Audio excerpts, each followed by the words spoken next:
किसी समय टनकपुर में रघु नाम का एक अनाथ युवक रहता था। वो भगवान भोलेनाथ का अनन्य भक्त था। वहीं पर एक शिव मंदिर था, पर उसे नीच जाति के होने की वजह से मंदिर में जाना वर्जित था। अतः वो दिन भर मंदिर के बाहर ही आने वाले भक्तों की सेवा किया करता। यही उसकी दिनचर्या थी। मंदिर से कुछ दूर एक नदी बहती थी। वो नदी से जल भरकर लाता तो आने वाले सारे भक्त उसी जल से भगवान भोलेनाथ का जलाभिषेक किया करते थे। उसके बदले कोई उसे पैसे दे देता तो कोई उसे कुछ खाने को देता। वो उसी में संतुष्ट रहता और रात को उसी मंदिर के बाहर ही सो जाता।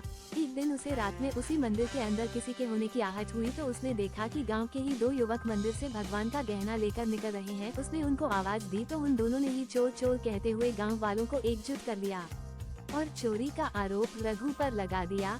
बिना सच्चाई जाने गांव वालों ने रघु की लाठी डंडों से पिटाई कर दी और पीट पीट कर उसे अधमरा कर दिया। उसे वही नदी के किनारे मरणासन अवस्था में फेंक दिया। उसी समय भगवान भोलेनाथ साधना में लीन थे और उन्हें किसी के कराहने की आवाज सुनी और उनकी आंखों से आंसू निकलने लगा और उनकी आंख खुल गई। ये देखकर माता पार्वती ने पूछा कि प्रभु, आपकी आंखों से आंसू क्यों निकल रहे हैं?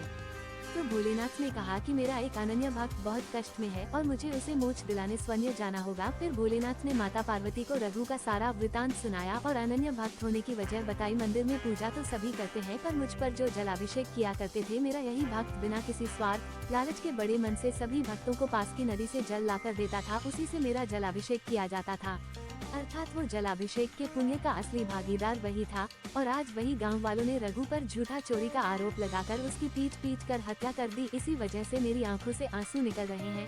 तो माता पार्वती ने कहा, प्रभु, आप चाहते तो उसकी जान बच जाती। तो महादेव ने कहा कि उसके मोक्ष का समय आ गया है। उसे वैकुंठम में नारायण के चरणों में जगह मिलेगी, जो कि बड़े बड़े ऋषि मुनियों और धर्मात्माओं को भी नहीं मिलती।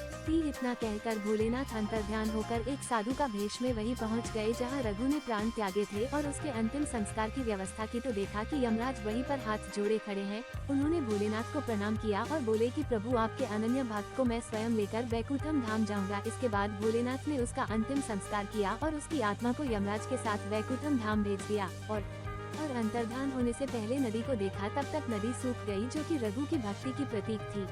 परम मोक्ष।